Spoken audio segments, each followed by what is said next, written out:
성도들이 많이 쓰는 말 중에 은혜라는 말이 있습니다. 아, 오늘 참 은혜 많이 받았어. 이런 말 자주 들어보셨죠? 보통 언제 이런 말을 합니까? 아, 찬양을 부르다가 감동이 돼서 눈물이 날 때. 또 목사님 말씀을 듣는데 그 말씀이 어쩌면 저렇게 나에게 꼭 맞는 말씀이야. 그래서 내 마음속에 확 와서 이렇게 다가왔어. 감동이 되고 마음이 뭉클해질 때, 아, 은혜 받았습니다. 이렇게 얘기하죠. 물론 이것도 소중한 은혜의 한 조각입니다. 하지만 구체적으로 은혜라고 얘기할 때 이것은 뭐 은혜라기보다는 은혜가 주는 감정에 가깝다고 볼 수 있겠죠. 또 이제 우리가 은혜라는 말을 우리가 많이 사용할 때 하나님이 주시는 복된 선물, 그래서 큰 넓은 의미로 은혜라는 말을 사용을 하죠. 그래서 하나님이 어떤 우리에게 참 좋은 것을 이렇게 베풀어 주신 것을 우리가 감동으로 알고 깨달을 때, 아, 하나님 은혜입니다. 이렇게 사용하기도 하죠. 유명한 우리 복음송 중에 은혜, 은혜, 그죠? 당연한 거 하나도 없었는데 모든 것이 은혜, 은혜였소라고 이렇게 고백하는 그러한 찬송이 있습니다. 이렇게 찬송하는 복음송, 여기서 은혜, 이거 하나님이 주시는 모든 복된 선물들을 통칭해서 넓게 말하는 은혜입니다. 그런데 오늘 본문, 특별히 로마서에서 은혜라는 말을 사용할 때는 그렇게 넓은 의미가 아니고 아주 구체적인 의미로 사용을 합니다. 은혜라고 얘기할 때 가장 중요하게 우리가 놓치지 말아야 될 것이 예수 그리스도의 은혜입니다. 예수 그리스도의 은혜는 뭐냐면 하나님이 주시는 모든 그러한 복된 넓은 의미의 그 은혜에서 아주 구체적으로 예수 그리스도를 통하여 우리에게 주시는 구원의 선물을 말합니다. 은혜는 선물입니다. 주시는 거예요. 그런데 예수 그리스도의 은혜라고 이야기할 때는 예수 그리스도를 통하여서 구체적으로 우리에게 주시는 구원의 선물을 말합니다. 그래서 신자는 이 땅을 살아가는 동안에 이 가장 중요한 구원의 은혜, 이 은혜를 꼭 붙잡아야 됩니다. 이렇게 신자가 예수 그리스도의 은혜라고 얘기할 때 이 은혜는 반드시 두 가지를 꼭 붙잡아야 됩니다. 첫째는 뭐냐면 예수 그리스도를 통하여 우리에게 주신 그 선물, 그 은혜, 그 구체적인 내용 첫 번째는 죄의 용서입니다. 나는 죄의 용서함을 받았어. 이것을 어떻게 확증할 수 있습니까? 내가 죄가 용서되지 않았는지 내 느낌으로 결정하는 게 아닙니다. 보통의 사람들은 내가 죄 용서함 받았어. 물론 내가 회개하고 기도하고 나 하나님 앞에 다 고백하고 예수 그리스도의 보혈을 의지하여 내가 고백했어. 그래서 내 마음이 다 용서된 것 같아. 내 느낌이 그래. 그래서 그 느낌, 이게 느낌을 가지고 얘기하는 게 아닙니다. 죄의 용서함은 확신인데 이 확신은 무엇에서 오는 거냐면 진짜로 내가 예수님을 의지하는 데서 나오는 거예요. 이 죄의 용서함은 그래서 말씀을 통하여 확신을 갖는 것을 말해요. 확신을 갖고 예수 그리스도를 의지하고 있어야 그것이 죄의 진정한 용서가 이루어집니다. 율법에서 요구하는 것이 있습니다. 예수님은 율법의 요구를 당하는 그런 빚진 자가 아니셨습니다. 율법의 요구는 뭐냐면 이런 거죠. 이것을 지켜야 된다. 이것을 지키지 못하면 벌이야. 이렇게 얘기하는 것이 율법의 아주 핵심적인 내용입니다. 사망이기 때문에 벌을 받아야 돼. 그런데 우리가 그 빚을 갚을 수가 없었던 거예요. 근데 예수님은 어떻게 하셨냐면 그분이 우리가 갚아야 될 그 사망의 빚을 갚기 위해서 율법 아래에 오신 거예요. 스스로 율법에 복종하셨다고 우리가 이렇게 표현을 합니다. 왜 그렇게 오셨냐? 율법에 놓여져 있는, 율법의 지배 가운데 놓여져 있는, 거기서 헤어나올 수가 없는 우리를 해방시키기 위하여 예수님이 직접 율법 아래에 오신 거예요. 그분의 그 구원의 은총을, 그 보혈을 의지하여 우리가 죄의 용서함을 받습니다. 그래서 갈라디아서 4장 4절부터 보면 이렇게 말씀하세요.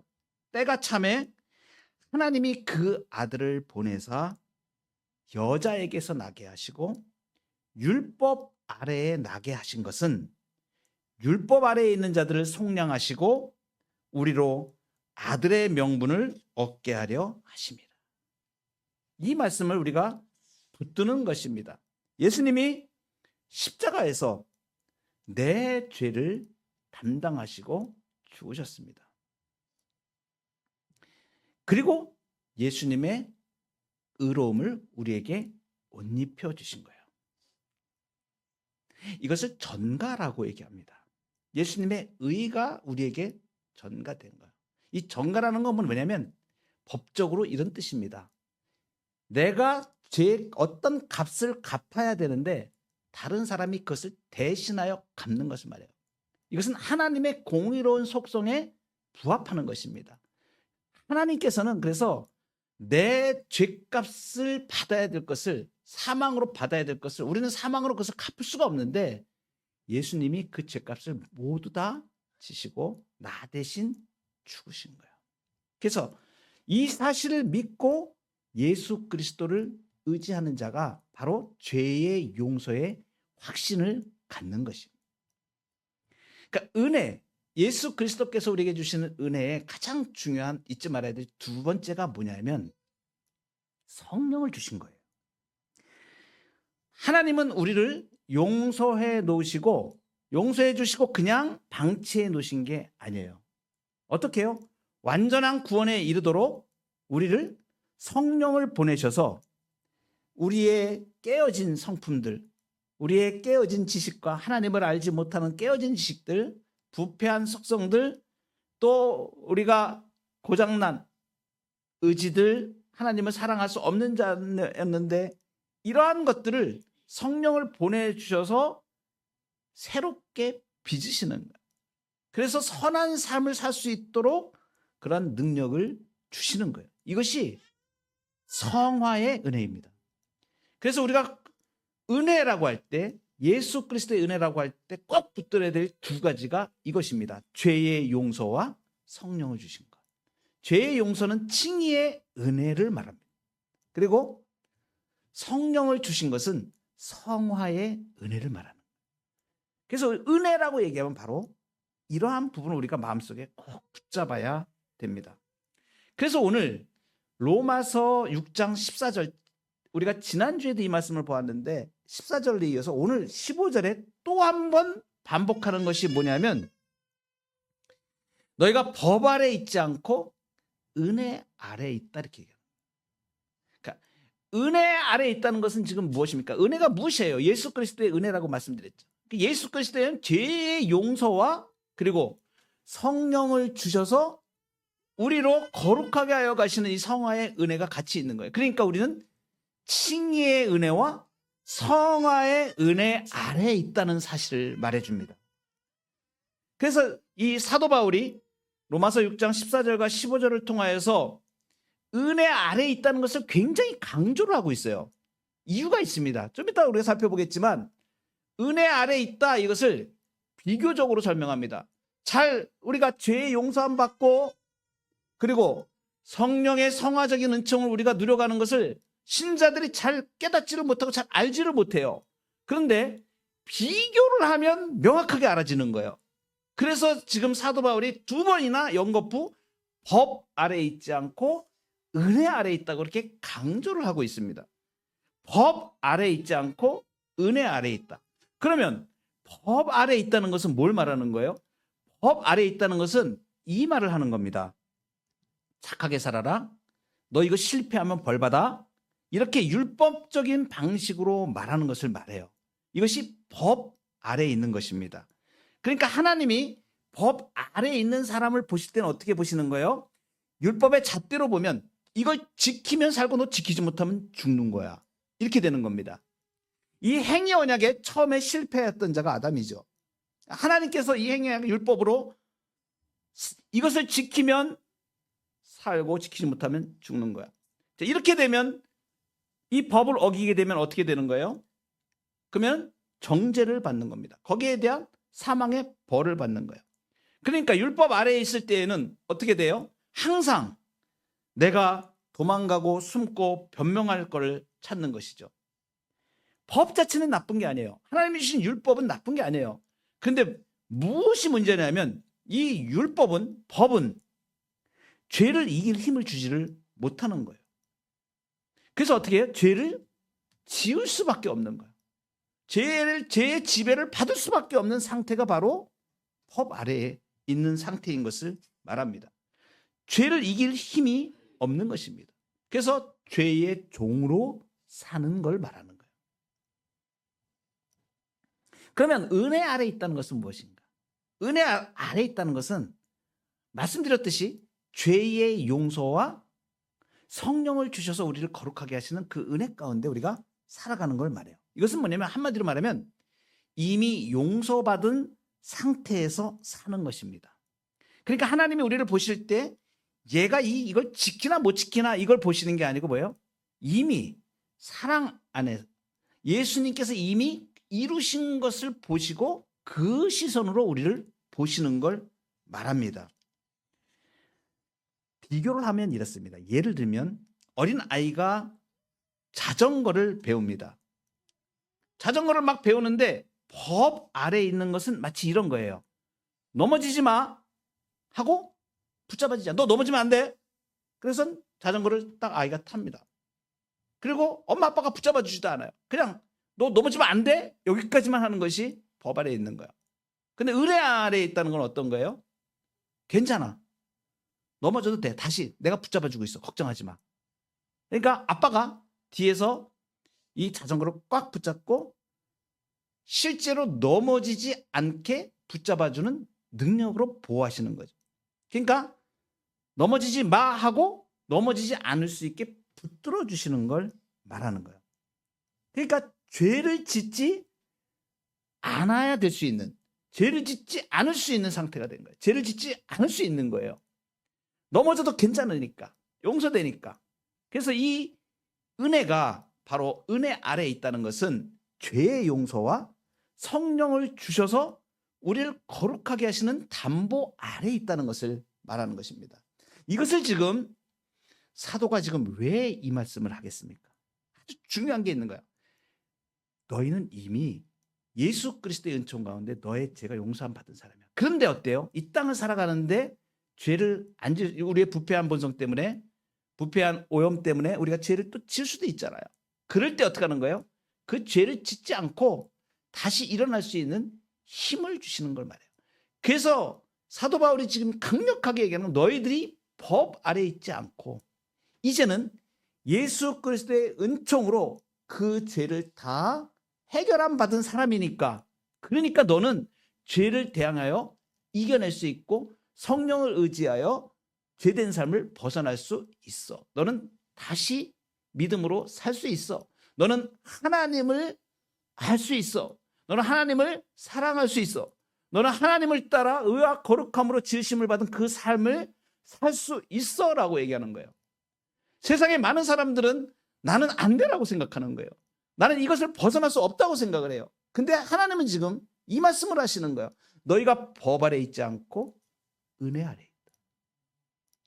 이것은 너희의 본성을 볼 때는 정말 더럽기가 한량없고 정말 세상적인 잣대로 보면 고쳐지지 않을 것 같고 도무지 가능성이 없어 보이는 너희의 더러운 모습이지만 예수 그리스도의 보혈로 다시 씻어서 너는 바뀔 수 있어. 새 삶을 살 수 있어. 하나님을 향한 의와 거룩함으로 나아갈 수 있다는 말씀을 하시는. 그래서 이어서 하시는 말씀이 그것입니다. 순종의 종으로 살아라. 순종의 종으로 살아라. 16절에 보면 너희 자신을 종으로 내주어 누구에게 순종하든지 그 순종함을 받는 자의 종이 되는 줄을 너희가 알지 못하느냐. 혹은 죄의 종으로 사망에 이르고 혹은 순종의 종으로 의에 이르네. 여러분, 죄의 종이 아니면 순종의 종 둘 중에 하나뿐이 없다는 걸 지금 말해주는 거예요. 중립은 없습니다. 그러니까 사람은 그냥 죄의 종으로 계속해서 살든가 아니면 하나님이 주신 은혜로 바뀐 삶을 살까 둘 중에 하나밖에 없는 거예요. 그걸 지금 말씀해 주시는데, 특별히 오늘 사도 바울이 대조를 하는 표현이 좀 놀랍습니다. 우리가 보통 상식적으로 표현할 때 죄의 종, 이거 반대라고 생각하면 하나님의 종이나 그리스도의 종이라고 그렇게 생각이 쉽지 않습니까? 그런데 오늘 16절에서 예상을 깨고 사도 바울이 죄의 종의 반대, 순종의 종이라고 얘기합니다. 왜 이렇게 말씀하시는가? 왜 순종의 종이라는 이 독특한 표현을 썼을까? 이것은 종이라는 것에 포인트가 있습니다. 죄의 종. 죄의 종은 죄를 섬기는 거야, 종이 돼서. 그런데 순종의 종은 순종을 섬기는 거야. 이것은 뭐냐면 종의 삶이 바로 순종이 본질이기 때문에 그런 거예요. 종의 특징이 뭐예요? 종이 주인이 시킨 거 안 하고 지 마음대로 막 합니까? 그러면 혼납니다. 어때요? 종은 자기 생각이 없는 거예요. 자기 계획이 없는 거예요. 오직 주인의 말에 따르는 순종만이 존재의 이유가 되는 거예요. 그래서 종 노릇한다는 건 뭐냐면 전적으로 배타적인 순종을 요구하는 거예요. 이것은 자기 포기를 의미합니다. 종이라는 것은 자기를 포기하는 거예요. 그래서 우리가 예수님을 믿고 회심했다. 이것은 뭐 우리가 단순한 우리 취미 생활을 우리 삶에 하나 더한 게 아니라는 얘기예요. 이건 뭐냐면 근본적으로 나를 포기하는 거예요. 그래서 우리가 예수님을 믿고 예수님을 영접하고 이 고백을 하지 않습니까? 내가 그리스도와 함께 십자가에 못 박혔나요? 그런즉 이제는 내가 사는 것이 아니요 오직 내 안에 그리스도께서 사시는 거예요. 이것이 순종의 종을 의미하는 거예요. 이 순종했다라는 것은 무엇을 말하냐면 내 자아의 주권을 예수님께 완전히 넘겨드렸다는 것을 말합니다. 어떻게 이렇게 가능하게 될까요? 그리스도께서 우리 심령 가운데 억지의 방법을 쓰지 않고 어떻게 합니까? 우리를 감동하셔서 내적으로 우리의 심령을 빚어서 이것을 결정하게 하시고 순종하게 하시는 것이죠. 그래서 우리는 나는 주님의 것입니다. 이렇게 순종의 종으로 살아야 될 것을 오늘 우리에게 말씀하시는 거예요. 순종의 종으로 사는 자는 왜 이렇게 큰 은혜를 누리는가? 18절에 그 결과가 무엇인지 선포하죠. 죄로부터 해방되어 의에게 종이 되었느니라. 순종의 종으로 사는 것이 은혜 아래에 있는 신자가 누리는 가장 큰 안전이자 자유입니다. 의지적으로 순종해야 됩니다. 성령께서 우리를 감동하시고 우리를 죄에서 끊어내시는 것은 우리가 이제 더 이상 죄를 짓지 않고 죄를 죽이는 것을 말해요. 그래서 우리가 의지적으로 인간이 책임이 있습니다. 하나님의 그 은혜에 우리가 반응하는 것을 말하는 거예요. 반응하는 것은 뭐냐면 의지적으로 내가 성령을 의지하여 내 죄를 끊어내는 것을 말해요. 그래서 영적인 삶에서 가장 중요한 것이 무엇이냐면 죄를 죽이고 영을 살리는 거예요. 요한복음 6장 63절에 말씀하시면 예수님이 살리는 것은 영이니 육은 무익하리라 그랬습니다. 살리는 것이 영이라는 것은 뭐냐면 우리에게 주신 성령을 따라 내 육체의 욕심과 내 오만한 자아와 내 모든 부패한 이성들을 주님 앞에 내려놓고 예수 그리스도로 사는 순종을 결단하고 순종의 종으로 나아가는 겁니다. 우리가 오늘 이 말씀을 통하여서 순종의 종으로 사시기 바랍니다. 성령을 따라 의지적으로 주여 내게 있는 죄악들을 내 오만한 자아와 내 모든 부패한 육체의 정욕들과 육신에 속한 것들을 끊어내고 주님 앞에 순종하게 살겠습니다. 말씀으로만 살겠습니다. 주님께만 순종하겠습니다. 주님께 순종하지 않으면 죄에 순종하게 됩니다. 이 사실을 명심하시기 바랍니다. 말씀 앞에 전적으로 순종하고 우리 죄의 사슬이 끊어지고 의의 열매를 맺는 저와 여러분의 삶이 되기를 축복합니다. 기도하시겠습니다.